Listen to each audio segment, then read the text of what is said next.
the fact that I could tell that something was wrong was a big red flag. And even though at that point in my life I wasn't very good at running away from red flags, but that that feels layered. That feels like there's a lot in there.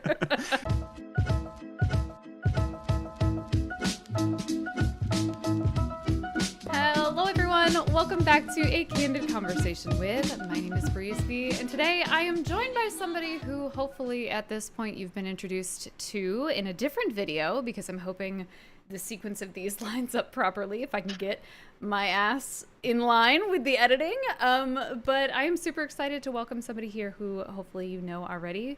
But we had a very brief conversation at Buffalo Wrestling Academy a couple months ago, and I felt very strongly it deserved kind of more of an in-depth conversation. So who are you and what do you do? So I am the Rockstar Robbie Vegas, and I am not only a professional wrestler, but I am a rock musician and a podcast host as well. You do all of the things. We've All listed of them. kind of like some of them in that video we did together, but you were like, oh yeah. So just casually, like, I'm a wrestler, I'm a rock star, I do a podcast. Also, like, I'd like to write a book. Like, it was a whole thing. Yes, yes, true. And I am working on that book. I'm a few chapters deep right now. Oh my God. Okay, we're gonna get to that, but first let's cover the wrestling part of it, because that is how I was introduced to you first and foremost. So you're a wrestler. You've been doing it for 14 years, you said? Yeah, yeah. I think this January might be 15, but yeah, I think so. Yeah. Wow. So you've been in the industry a long time. Tell me about how you got into it, how it was 15 years ago compared to now. I want to know the Oh whole man. the whole story. When you say it like that, I feel so old. I mean, that's not that long ago, but like it's a while ago. No, it was very different, like honest to God. And I actually got into the business by accident, which sounds funny, but the story is that I was a huge wrestling fan. I was a lifelong wrestling fan, but I was actually in the music business first. And I had recently discovered that there was an independent scene because, you don't know. Like these guys just show up on WWE TV and you're like, cool, he's just another guy that they found. But I was working out at a local gym, and an indie wrestler came up to me and he was like, "Hey, you're pushing a lot of weight for somebody your size. You ever think about getting into professional wrestling?" And I was like, "I thought about it a lot, actually." And he took me to a school which I famously did not like, and I found a better school, a different school, and I went there and I fell in love with it. And about a year into my training, I made a debut on one of their shows as a manager, a wrestler, and I had my own interview segment all in my very first show ever. Oh my And God. yeah, so I had three spots in my very first show, and yeah, it was just one of those things where it just kind of hit the ground running. Holy cow. Is that normal to just have three No. spots? Why did that happen? Well, because of my background in music, they wanted to give me, they knew I was comfortable talking to an audience, and they thought, well, we'll make him a heel and we'll throw him out there to the wolves, basically, and give him a microphone and have him do an interview segment called the open mic. And so I kind of came out and did that whole thing. And, the match wasn't, a normal match. It was just a rumble spot, which was still cool because it was my first time on a show. And then, of course, I managed another wrestler on the show as well. So I just kind of got thrown to the wolves and it was like sink or swim time. So And you just did it and you were I just fine. did it. Yeah, Yeah. yeah. Yeah, it went well. The interview segment went really well. I actually did it for the rest of that year on every show. And I was managing and I was having matches too. So I ended up sticking with all three. Holy cow. Yeah. So do you Yeah. still like manage and do all that stuff, or is it strictly like I'm a wrestler, this is my bit? Yeah, I don't really manage anymore. I stopped doing that after my first couple years. And the open mic thing just kind of died out. But I just, stuck with just being straight up. I'm a wrestler. This is what I am. I wasn't doing like full on rock star thing at that time, although I dressed like it with the 80s leather jacket and like stuff like that. But nobody smartened me up and said like, hey, you can since you're an actual rock musician, why don't you do this rock star thing?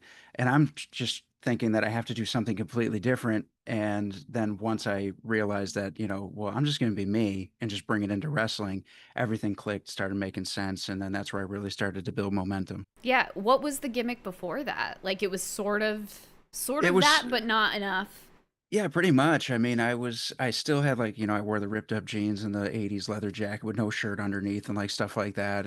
But I wore like this silver, like dollar sign here for Vegas and like, just kind of like playing with stuff. It wasn't that it was opposite of Rockstar. It just wasn't fully in it. You know what I mean? Yeah. How do you bring that into the shows now? Like now that you've brought out that part of you, like Mhm. how do you bring that into the your current wrestler persona? Well, it was more so my attitude. Like Okay. then it more so came in that kind of way where it was like, no, I'm gonna go out there and I'm gonna be this 80s rock loving rock star, eyeliner, mascara, real flashy, trunks, tights, like like guys in Poison or Motley Crue used to wear. Like the first time I really like told myself I'm gonna do this rock star thing, I went and modeled my first pair of trunks after that, after Vince Neil from Motley Crue, and it just started like take on a life of its own. And then it was the leather jackets and the vests with the patches on the back with all the bands. And then I started wearing the rock and roll, Warren Star clothes to the ring and for my interview segments, and started letting people see how I dress, when I'm not in the ring with all my jewelry and all that stuff. So I just kind of brought everything over and just had that attitude. You said you started as a heel, and I feel like that type of persona, like the rock star persona, goes well with the heel thing. Are you always a heel, or have you had some babyface runs? Actually, I had a lot of long babyface runs eventually. I was heel for a long time, and then when I got a chance to do the babyface stuff, it was weird for me at first, but eventually I embraced it. And then I had a hard time convincing people to let me go heel because it was, no, you're the babyface. And it was like, no, I really want to jump back over. And they were like, no.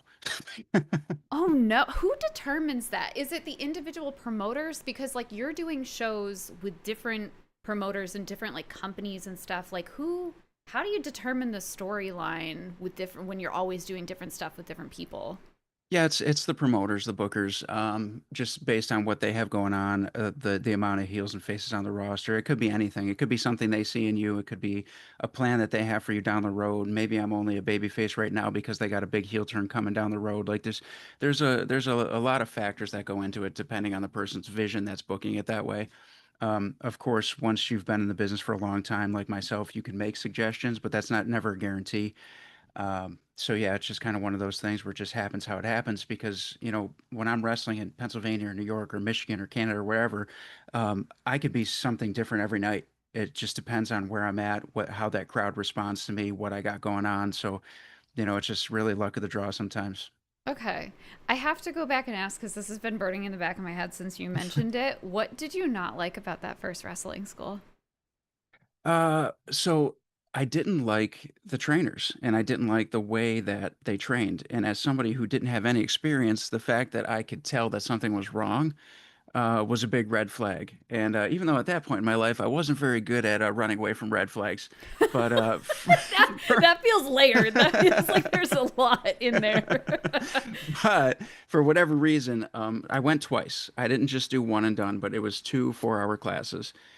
And I was just like, the way that they're teaching and like the way that this is going, and I was seeing other people who had been training with them for, a while before I got there. And I was like, they just don't seem like wrestlers. They don't look like wrestlers. They don't act like wrestlers. And some of the guys on the roster at their company, I was like, they don't look like wrestlers. They don't act like wrestlers. I was like, I don't know about this. And luckily, I stumbled across a different school. And after the first session I had with them, I was like, oh, okay, this feels good. And I started with them, and I stayed with them from that point forward. You were trying to explain this to me when we were at Buffalo Wrestling Academy of like the process of training to be a wrestler and coming up in the indies and stuff. Like what there's no like real graduation. Like how do you Mm-mm. know that you're like ready to actually do a show and do all of the things? Well, it's that gradual, the way that we do it at BWA right now is, the first couple times you're there, we don't even let you in the ring. We test some endurance. We work on, just the basics of like locking up and the basic chain that doesn't involve going down to the mat or anything like that. And, then the bumps and running the ropes, and you're just kind of putting the building blocks. And then you get to a point where you start, getting in the ring with, veteran guys or just guys who have been in longer than you. And it's, well, let's just, roll around. Let's just start locking up and wrestling around and just see how it goes. And that's how it was for me, 15 years ago, which is a little bit different than now because now we have a more, structured and controlled environment where it's like it has to go X, Y, and Z before we give you clearance. Whereas then it was like, all right, well, today, Robbie, just lock up with me and let's just wrestle around. So for my trainer rolling around with him, I was scared to death, and I didn't know what was going on. I didn't know if I was going to be good at it, because up until that point, it was learning, moves, and it was, the building block of moves and the basic moves and the basic way to start a match. And I didn't know, I wasn't smartened up to what to do when, you're in the thick of it or how to get down to, ending the match. So that was my first real experience. Whereas now we have very structured, like, this is how it's going to go. Back then, it was more like sink or swim. Like, okay, so you learned all this stuff. Let's see if you could listen, essentially. Mhm. And we would just lock up and go. And then, they kind of said, get geared just in case. And one day I just showed up at a show and they were like, "You're on the show tonight." And I was like, "I am." And they were like, "You're on the show tonight. You have 3 spots." And I was like, "I have 3 spots." And that was news to me because driving to the venue, I thought I was just ring crew. So when I got there, it was, not only are you wrestling, but you're managing and you have an interview segment and here's your 3 spots and how they're going to go. And, good luck. And now we try to be a little more prepared than that with the students now. So in that regard, in the last 15 years, things have changed a little bit. And it seems for the better. Like when I had spoken to you before I actually got to see like everyone kind of in action during training when we were there. And you and Vince and really everyone else are very good, like instructors. Like it's Oh, very thank you. apparent that the way you convey, like you're both very direct and that's awesome, but like you have such a natural like teacher energy to the both of you, which I very much admired because I think that can be a very vulnerable space, especially for new people. Hmm. Um, and it was just interesting that like everyone felt very supported and listened to, and like no one was getting upset about anything. And I can't imagine like the way that you guys teach now, just throwing your students into something like that. Like it seems like you have a formula to it now that works for everybody. We do. And there's pros and cons to it. When we got brought in, it wasn't as nice. It was, if you screwed up, you were getting screamed at and you were getting beat up. And that's just the way it was. And that's how they weeded out the guys that could do this, from the guys that can't. And as much as that, does work, and still needs to be implicated sometimes now, it's not 24/7 as common. Um, and then same deal with, kind of sink or swim. We try to do our best to not only prepare them for their first shows, but then we help them get bookings and go on the road with us and jump in cars with us. And we introduce them to promoters and we try to get them matches where back then it was okay, I just started having matches, and then it was up to me to figure out how I'm going to reach out to other companies, how I'm going to get there, how I'm going to meet these guys, how I'm going to get booked on shows of guys that I've never met before or promoters that don't know me. Whereas now we don't allow that because we're like, hey, let me introduce you to my students. Whereas back then it was, all right, go figure it out. You guys are good. So it gave us the thick skin that you need to be in this business in some senses, but in other senses, it's like I wonder how much farther, how much faster we could have gone Yeah. had we had somebody who actually took us places and said, "These guys are ready. Can you give them a shot?" You know? Yeah. It could have been very easy for you as someone who experienced hardship like that trying to get in this to be like, no, I had to suffer through it like this, then you have to suffer through it like Hmm. this. And the fact that you guys don't do that is really nice to see. It makes someone like me who very casually is like, maybe I could be a wrestler, like every once in a while, I'm like, maybe I could get in the ring. Be like, maybe it wouldn't be so scary if I at least went there. Like I know how they operate there, and I hope that a lot of different places are operating like that. I can't speak for the rest of the business. I don't know if you've been to other schools since, but like, Yeah, there's a few schools that I would throw out there that I know personally, one of which being Ground Zero up in the Rochester, New York area, are very similar to the way that we run things. Um, but yeah, I mean, you still got to have that thick skin, that toughness to you, but we know when to implement it and when to pull back on it. And yeah, it's not just as cut and dry as scream, yell, beat 'em up, see who stays, like it used to be. Not that I'm ungrateful for it because I'm still here and I'm still doing my thing and it made me who I am, but I just think there's a time and a place now, and it doesn't need to be a 24/7 thing. It feels like there is a certain personality that you need to have to be able to survive in the business. What would you say that is, if there's like a trait or something that people have? Well, I think the one of the most important things you could be is know how to talk to people. Like you need to be able to function in a locker room. Mm. You can't just be this outcast that hides in the corner. As much as some of us do have that outcast mentality, sometimes you just got to turn it on, and you got to be the person that can network and be the person who knows how to talk to people. But you also need to have that level of mental toughness because you are going to have to eat shit. You are going to have to go to bookings where you don't get paid. You are going to have to, struggle for a long time before you make money in the positive. If you don't have that thick skin and that mental toughness and you break down at the first sign of trouble or the first sign of adversity or because something got awkward, not everybody's going to sit down and say, okay, don't talk until you're holding the talking stick. And, like we're not going to be like a group therapy session. Like you're in a locker room full of mostly alpha males and alpha females. Hmm. And you need to be able to function in that environment and not give up on yourself and know that if there's adversity, if there's problems, if there's struggle, you're going to push through and have good communication skills and people skills to help you with that. Yeah. Do you feel like you already had that personality from the music industry?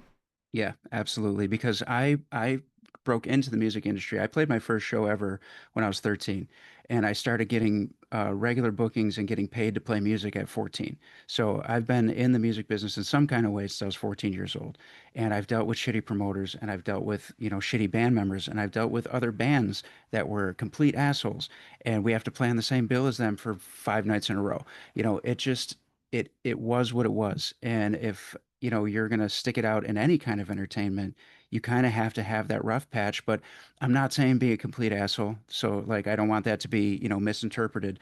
I don't want people, thinking, oh, well, you just have to be a dick. Like, no, I'm not saying that. Like, you can be a humble, nice person, but still not take any shit when it comes down to it. I'm saying Yeah. there's a time to turn that on because at some point when that testosterone's flowing and we're all yoked up from, being in being in like whatever crazy match, like we're all alpha males at some point. Yeah. And, that's what pushes certain guys to the top is that alpha male personality. Yeah, yeah.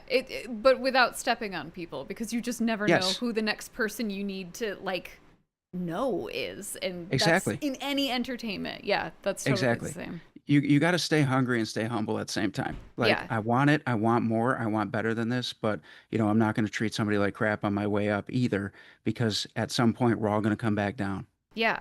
Which, speaking of kind of being involved and making it in certain ways, you've been on a couple of WWE segments. Actually, one recently that I didn't even see you post first. I saw WWE post it and I go, that was Robbie. I like had that like Leonardo DiCaprio moment where I was like, and so I was Yeah. so excited and then you posted it. So like, how'd you get involved with that? So actually the first time they called me was years ago.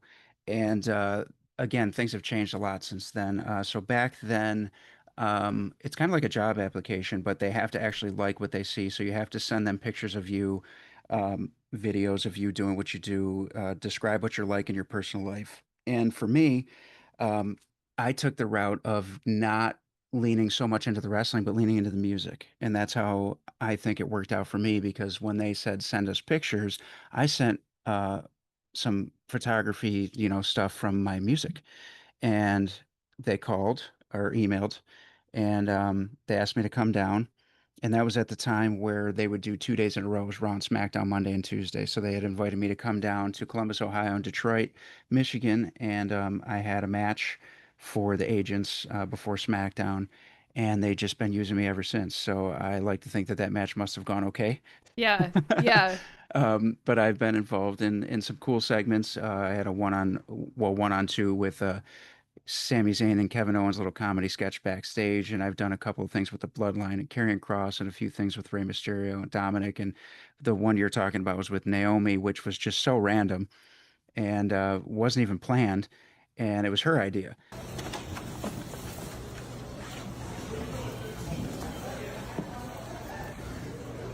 What are you doing? Yeah, so we did that, and but yeah, it's really cool being there and just seeing how the juggernaut that is WWE actually works. and being involved in those segments and those moments is really cool because you do learn a lot and you do get to rub elbows with people that you should rub elbows with, and they do watch your stuff and they do pay attention to you after that. And I'm proof of that because I've talked to them about it, and again, they keep calling, I'll keep going. Let's talk about your podcast for a little bit. It's All Bets Are Off. Is that what it's called? Yeah, so all bets are off with Robbie Vegas, and of course the topics are horror movies, professional wrestling, and rock music. And I've had on paranormal investigators from the Travel Channel and like all that stuff, and I've had a lot of huge rock stars come on the show from Kiss and Twisted Sister and Vixen and L.A. Guns, like all these bands. And I have a lot of people on from the Friday the 13th series and Sleepaway Camp and Chopping Mall and like stuff like that. So I've had a lot of big celebrities on the show. So it's a lot of fun getting to know them and their stories, which is what I wanted because I decided to start the podcast because so many years of my life were spent on the road and meeting people and like doing such cool things, and I got really into hearing people's stories, like how did you get here, or like what brought you here. And I was like, man, if I could put this on a podcast, I think it would be really cool. And yeah, so I ended up doing it, and one of the first interviews that I did was with Bruce Kulick from Kiss, and it just like was a mind-blowing thing because I'm such a Bruce fan, and he ended up being on the show a couple of times. And then of course Wow. my horror movie people from Friday the 13th and Felissa Rose from Sleepaway Camp and Dee Snider from Twisted Sister, and it's just been this snowball effect of like more and more and more people, so it's been pretty cool. Who is like your ideal guest that you haven't had on that you're like I would and I could? Right now, my ideal guest would be Sebastian Bach. I have talked to his management and it is in the works, but I don't like to say that it's definitely going to happen because Right. anything can happen, and that how that goes. I think ultimately, like my big like white whale would be Paul Stanley from Kiss. So Okay. Do you see yeah. that? Do you foresee that being like a possibility, or is that like a real stretch? I think that if the guests that I've been getting continue the way that they've been going, Yeah. it can be possible. It could Yeah. definitely be possible. I think sitting down with Chris Jericho would be a huge one too. Uh, we've, Okay. yeah, we've met a handful of times. We have a lot of mutual friends, and he's always been a nice guy to me. So I'm just hoping that at some point it'll happen where we could sit down and do it because my show is very similar to his actually.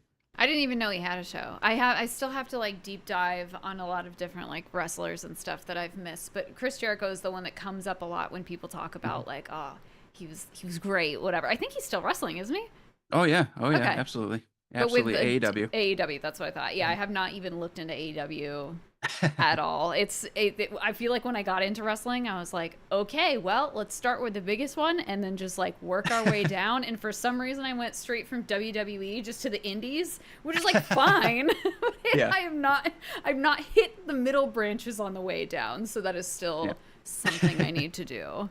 Well, I'll tell a quick Chris Jericho story really quick because it involves a friend of mine who I like to shit on all the time. And Okay. so my buddy Joey Licious, who you could check out his show Wrestling with Joey Licious, is actually a phenomenal drummer, but I don't like to admit that to anybody because fuck him.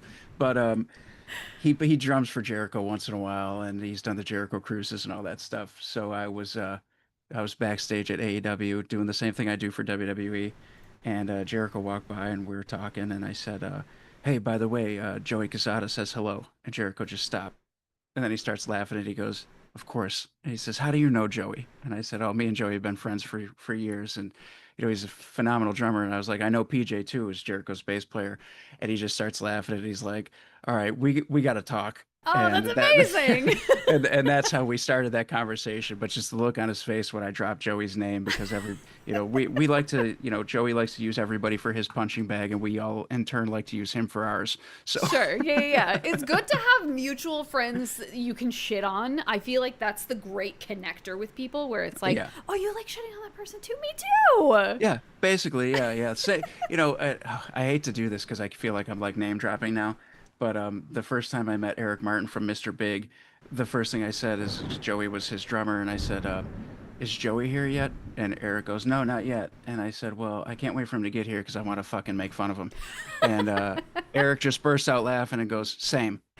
And that was it. And then That's it. That is how you make connections is you're just like, We mutually are going to shit on this Yeah, person. yeah, Yeah. for sure.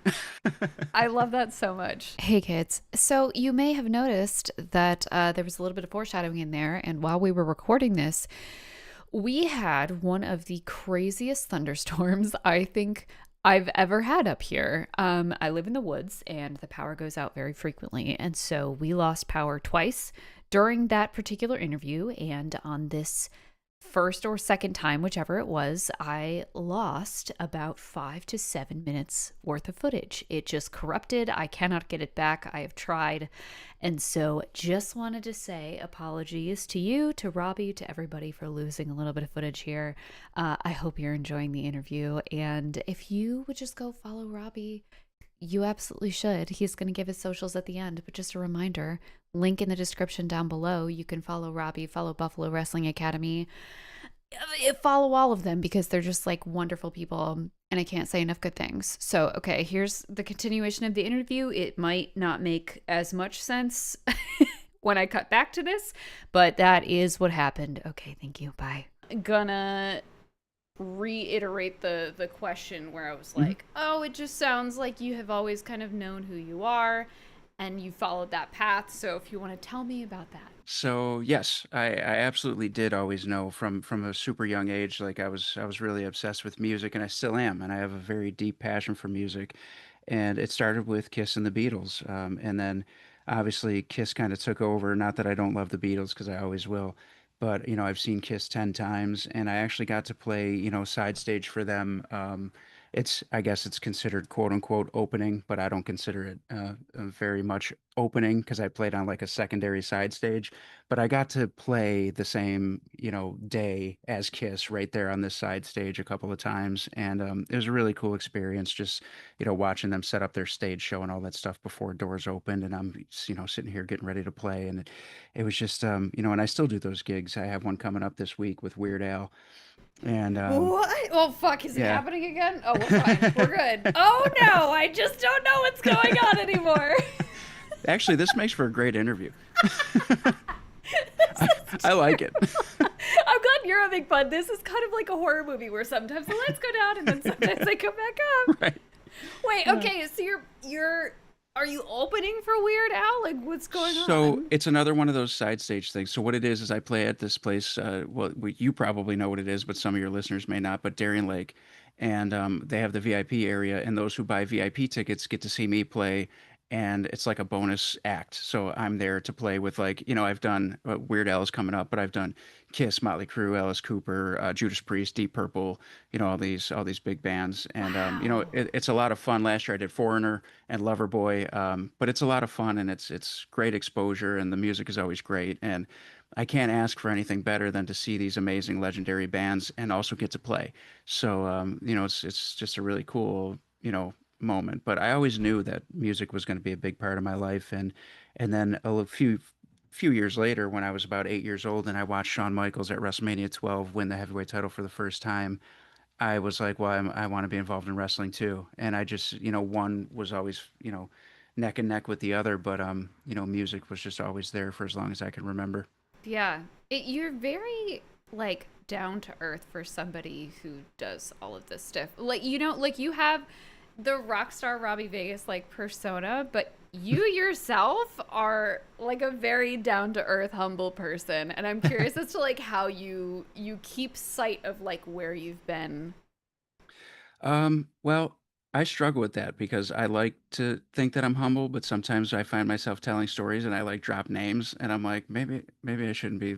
No, you know those people. Like that is totally fair. Um, but there's always another mountain to climb, I think, and I'm also grateful for the people along the way for the things that I've already done and already accomplished. And I'm going to drop another name right now, but Fandango is one that I'm super grateful for because not just wrestling him one on one, I learned so much, but being a tag team partner of his last summer was another one of those experiences where somebody who, as I'm working my way up, that I got to work with, comes back around and I get to work with him again in a different capacity.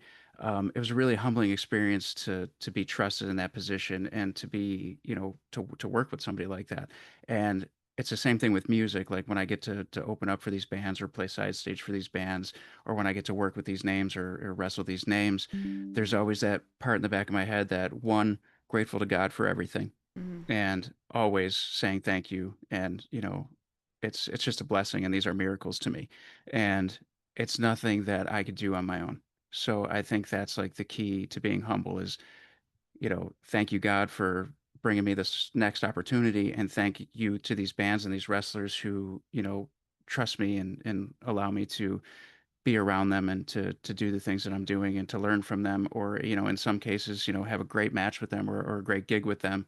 Or, as far as like recording music, which, my last couple singles and the next few songs that are coming out later this year, I got to work with some absolutely incredible musicians, and I'm just forever grateful for, those small moments where everything comes around full circle and you don't know then how important these things are going to be later, and these relationships kind of come back around, and it's like, wow, we're all doing these pretty incredible things. And yeah, it's just keeping that stuff in the forefront, I think, is important. I don't like when people just kind of think that they deserve every little bitty thing that happens to them, because I don't think any of us deserve it, and I don't think music owes me anything, and I don't think wrestling owes me anything. Yeah. But I think I owe music and wrestling everything. Yeah. I like that perspective. What is your next like mountain to climb? What is the goal in front of you right now? Well, finish this EP and get that out. And I think these new three songs, because it's a 5-song EP, but two of them have already come out as singles. I think the next three songs are my best songs to date ever. And I'm really excited to get that done. And I want to get my book done. And I'm writing a horror novel, and two of them actually, but one of them, Two. yeah, yeah. I started a second one Oh my because I had god. I had so many ideas that I was like, if I don't write this down, I'm gonna forget. Yeah. So that one's more just a couple of pages of, an introduction so that I know where it's going. But I did put a lot of time in since I spoke to you last on Mhm. the novel, and I'd like to get that published professionally, and yeah, just keep plugging away with the wrestling and the music. Really, I mean, there's some guys on my checklist that I haven't wrestled yet, so. Dude, can we know who we're thinking? Yeah, some of them are indie guys like Sean Carr, Kevin Bennett. Other ones are Chris Jericho. Okay. Uh, and I th- I would love to wrestle Juventud Guerrero, actually. I don't And even know who that's that on my is. list. Now I have a He's new person to look up. Yeah, you'll have to check that one out for sure. Okay. Dolph Ziggler, um, Adam Cole. Like I have guys on my list. I'd actually like to work with Super Crazy again, and I'd like to work with Fandango one more time. Okay. Very Yeah. cool. Is that like in the realm again? Is it in the realm of possibility? Like anything is possible. I don't know why I even ask because I feel like you could just do it. Yeah.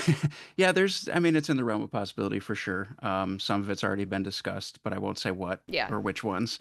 But it's definitely in the realm of possibility, and some of them are even probable. But it's always just trying to elevate. I got some more traveling to do, and I got some championships to win in Michigan, and you know, going back up to Canada again pretty soon, and just Hell yeah. trying to make waves. That's awesome. And waves you are certainly making amongst wrestling, podcast, books, and music. Among all of those things, if people want to find you, check out all of your stuff, where can they find you? Probably most active on Instagram at Robbie_Vegas_official. I'm also on Twitter, X, or whatever you want to call it, at just Robbie_Vegas_. And yeah, you could follow my podcast across the board on everything at ABAO Pod. And I try to release a lot of new episodes. Sometimes I'm a little bit busy and on the road for a week or so I have to miss a week. You think? But yeah, yeah. So I do. I don't know when this is going to air, but I'll throw this out there anyway. My next interview is with legendary rock photographer Mark Weiss. We're going to be talking about his new magazine, Get Rocked, and of course his book, The Decade That Rocked, with all of his pictures from the '80s. And so you could definitely check that out by the time this comes out. And yeah, I'm always putting up flyers. I'm always I got photo shoots and music releases and gigs and all that stuff. And Instagram sees it first usually. So. Well, I appreciate you taking the time to come on my little podcast. I think this was fun. We should do this again sometime, especially like as you progress in your music career and all these fun things. We should chat again. I think that'd be fun. I'm in. I'll do this anytime. And this was a lot of fun. And you have good questions. And I was highly entertained by the power going out. The power going out was a paid actor at this point because, wow, I'm going to post the photo here that Robby got when the fucking power went out. I looked at my Instagram and I was just like cackling because I knew on my face, I was like, the power is going out. You look scared to death, and then it just froze there for like 5 minutes. And I was like, I don't know if she's frozen or if she's not even there anymore. Oh, we've really gone through the trials and tribulations. Well, thank you for being here. And for everybody else watching, thank you so much for watching. I appreciate you. And I will see you in the next video. Goodbye.